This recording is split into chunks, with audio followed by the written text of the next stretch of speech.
Hello everyone, welcome to स्टूडेंटो। So हम आ चुके हैं आज नंदे नगरी, जहाँ पर यूपीएससी का सेंटर है और अभी एग्ज़ाम चल रहा है। जस्ट 20 मिनट बाद एग्ज़ाम छूटने वाला है, तो हम एस्पिरेंट से बात करेंगे कि उनका एग्ज़ाम कैसा गया, लास्ट ईयर से कितना डिफरेंट गया, जो भी तमाम प्रकार के क्वेश्चंस होते हैं उन सभी के बारे में उनसे बात करेंगे।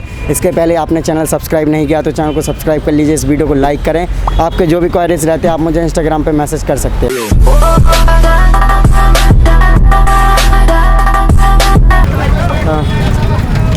भैया एक मिनट, कैसा एग्ज़ाम रहा आपका? अच्छा रहा। लास्ट ईयर से कितने क्वेश्चंस आए हैं, या सिंपल था या हार्ड था?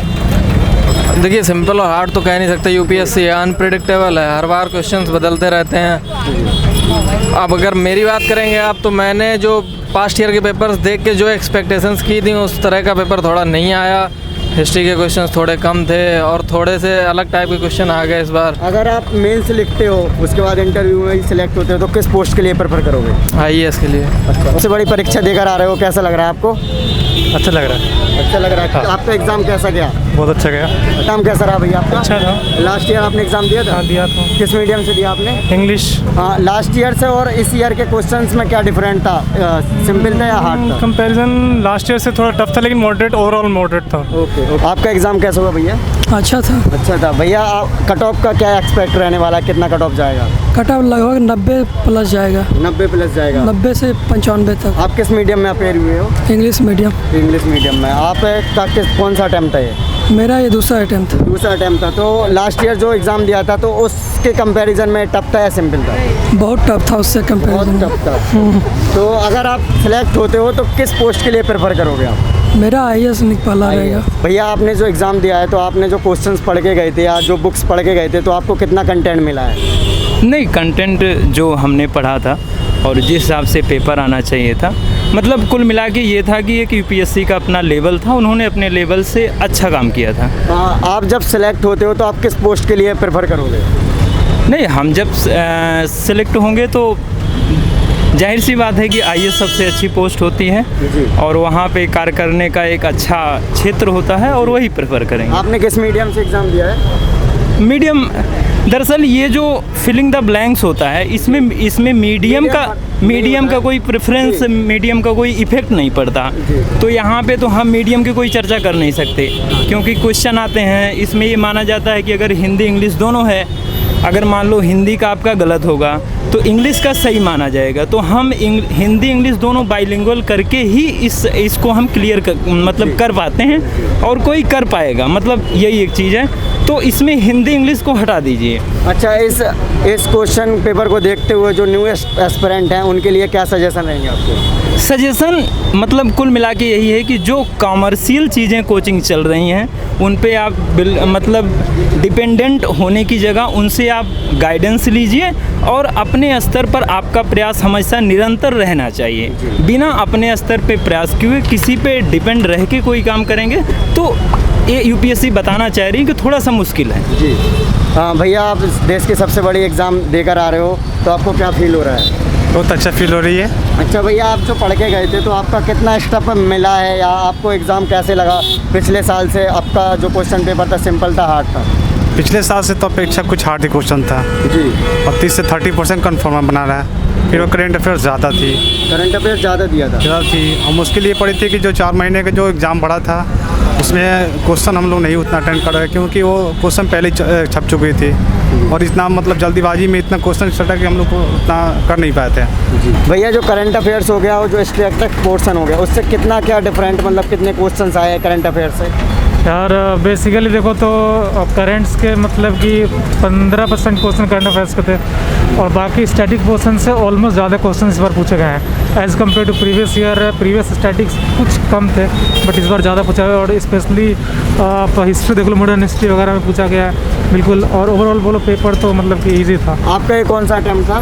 फर्स्ट अटैम्प्ट था। फर्स्ट अटैम्प्ट है। तो आप कैसा महसूस कर रहे हो? फर्स्ट अटैम्प्ट दिया आपने? फर्स्ट अटैम्प्ट दिया यार, मतलब कि अच्छा सा फील हो रहा है। मतलब कि अंदर एक फील आ रहा है कि मैं मेंस की सबसे बड़ी परीक्षा में, हाँ, बट अंदर एक बोलना है कि मैं मेंस इस बार लिख रहा हूँ, ऐसा मेरे को अच्छा फील हो रहा है। बहुत धन्यवाद भाई। अगर जैसे आप यूपीएससी क्लियर करते हो तो कौन सी पोस्ट के लिए आप प्रेफर करोगे?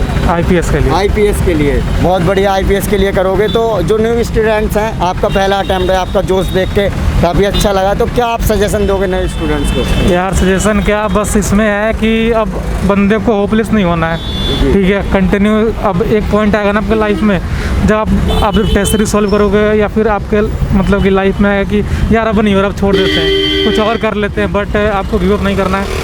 बस थोड़ा सा रूटलेस एग्ज़ाम है, बस आपको खुद में लगे रहना है।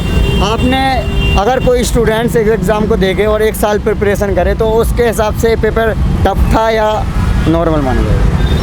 और यार ये बंदे के ऊपर डिपेंड है कि मतलब कि वो किस लेवल से वो प्रिपेयर कर रहा है पहले और किस लेवल से कर रहा है, ये तो टोटली उसके ऊपर डिपेंड करता है। सो एक दूसरे को कंपेयर नहीं कर सकते ना। अब मेरा प्रिपरेशन का लेवल अलग, मेरा स्ट्रेटजी अलग होगा, भाई साहब का स्ट्रेटजी अलग होगा, तो हम दोनों को ना कंपेयर एक दूसरे से नहीं कर सकते हैं। तो कौन सा अटैम्प्ट था भैया आपका? भाई मैं सेकंड अटैम्प्ट था। Second attempt. किस मीडियम से बेसिकली आप एग्ज़ाम दोगे आगे में? इंग्लिश मीडियम में। इंग्लिश मीडियम से दोगे। कितने टाइम से आप प्रिपरेशन कर रहे थे UPSC के लिए? मैं हो गए लगभग 2018 से। 2018 2 साल हो गया। हाँ भैया, आपका एग्ज़ाम कैसा गया? सबसे पहले तो आप ये बताइए। एग्ज़ाम काफ़ी अच्छा गया। एग्ज़ाम काफ़ी अच्छा। कट ऑफ क्या रहने के चांसेस हैं? कट ऑफ में अकॉर्डिंग अगर GS की बात करें तो 102 के आसपास रह सकता है। 102। ओके। हाँ, किस किस पोर्शन से ज़्यादा क्वेश्चंस आए थे? पॉलिटी से इजी और काफ़ी ज़्यादा क्वेश्चंस आए थे। हिस्ट्री से थोड़े कम थे, जो ओबियसली रहते हैं एंशिएंट और मेडाइवल के। मॉडर्न के ठीक ठाक क्वेश्चन थे। मॉडर्न के। और आपके इन्वायरमेंट से भी अच्छे से क्वेश्चन आ रखे थे। भैया, जो स्टूडेंट्स नए प्रिपरेशन करना चाहते हैं, अगर वो इस पेपर को देखें, जैसे ये दूसरा एग्ज़ाम अपना जून में है तो 8 से 9 महीने है, तो क्या वो एक 8 से 9 महीने प्रिपरेशन कर सकते हैं इस एग्ज़ाम को? हाँ, अगर प्रीलिम्स की स्पेसिफिक बात की जाए तो प्रीलिम्स की तैयारी 6 महीने में भी हो सकती है, अगर आपकी स्ट्रेटेजी सही होती है तो। क्योंकि प्रीलिम्स के लिए जो बेसिकली सब्जेक्ट्स और बुक्स जो चाहिए वो अवेलेबल होते हैं, तो आज से आप कर सकते हो। और प्रैक्टिस काफ़ी ज़्यादा ज़रूरी होती है प्रीलिम्स के लिए। जो नए स्टूडेंट्स हैं उनको क्या सजेशन रहेंगे आपके? जो नए स्टूडेंट्स हैं उनको यही है कि एक बार पेपर को ओवरलुक करें। लास्ट 10 ईयर्स के जो भी क्वेश्चन पेपर आ रखे हैं उनको आप एक बार ओवरलुक कर लो, देख लो कैसे कैसे क्वेश्चंस आ रहे हैं। बेसिकली जो करंट अफेयर्स पे बेस होते हैं, लगभग आपके 70% करंट अफेयर्स ही क्वेश्चंस आते हैं, तो करंट अफेयर्स पे ज़्यादा फोकस रहता है। इससे पहले आप ये बताइए कि कोरोना की वजह से आपको क्या प्रॉब्लम हुई गौरव भैया? एक्चुअली प्रॉब्लम वॉज दैट के बच्चों को कंटेंट को एक्सेस करने में काफ़ी प्रॉब्लम्स आई, और जहाँ तक मैंने देखा UPSC ने जो प्रॉब्लम्स को दूर किया, और पिछले 1.5 साल का जो करंट अफेयर था बच्चों को जो प्रॉब्लम थी कि हम कैसे कवर अप करेंगे, करंट अफेयर से सिर्फ और सिर्फ 10% क्वेश्चन आए हैं, इससे ज़्यादा कोई भी क्वेश्चन नहीं आया। और जो भी एग्ज़ाम था वो सारा का सारा कोर सब्जेक्ट, जो मेजर सब्जेक्ट है उसी में से सारा एग्ज़ाम आया है। अच्छा, जो नए स्टूडेंट्स हैं उनके लिए क्या सजेशन रहेंगे कि इस टाइम पर वो किस तरीके से अपनी प्रिपरेशन को कंटिन्यू करें? देखिए, जो न्यू स्टूडेंट्स हैं उनको अपने जो मेजर सब्जेक्ट्स हैं जैसे इकोनॉमी, पॉलिटी, हिस्ट्री और साइंस एंड टेक्नोलॉजी और एनवायरनमेंट, इनको ज़्यादा से ज़्यादा स्ट्रॉन्ग करें और इसी के ऊपर ज़्यादा वर्क करें। और उसके बाद क्या है कि जो पेपर टफ था पिछले साल से, हालांकि थोड़ा इजी था, बट पेपर अपने आप में टफ था। इसमें फैक्चुअल और कंसेप्चुअल कंसेप्ट दोनों के ही इक्वल लेवल के आए थे। अच्छा, लास्ट में कोई सजेशन यही है कि आप अच्छे से हार्डवर्क करते रहिए और प्रीवियस जो क्वेश्चन पेपर फॉलो करते रहिए। पिछले साल के क्वेश्चन पेपर बहुत सारे क्वेश्चन रिपीट हुए हैं, concept and ideas always repeat हुए हैं। UPSC के उसने अपना जो अपना प्रोसीजर है इसे मेंटेन रखा है। प्रीवियस जो question paper is very very essential to understand the mind of UPSC। ये चीज़। सो गाइस, जैसा कि आप देख पा रहे होंगे, गेट बंद हो चुके हैं। 2 मिनट में सारे स्टूडेंट्स बाहर निकल चुके हैं स्ट्रेस एग्ज़ाम देकर। बहुत से स्टूडेंट बहुत ज़्यादा फ्रस्ट्रेशन में थे। हमने उनसे क्वेश्चन पूछना चाहा लेकिन उन्होंने दूर से ही इनकार कर दिया। लेकिन फिर भी जितने स्टूडेंट्स हो सकते हमने इंटरव्यू किए हैं। आई होप कि वीडियो आपको अच्छी लगी होगी तो लाइक करें। चैनल को अभी तक सब्सक्राइब नहीं किया तो चैनल को सब्सक्राइब कर लीजिए। आपके जो भी क्वेरीज रहते हैं आप मुझे इंस्टाग्राम, फेसबुक पर मैसेज कर सकते हैं। इन सभी के लिंक वीडियो के डिस्क्रिप्शन में। जय हिंद।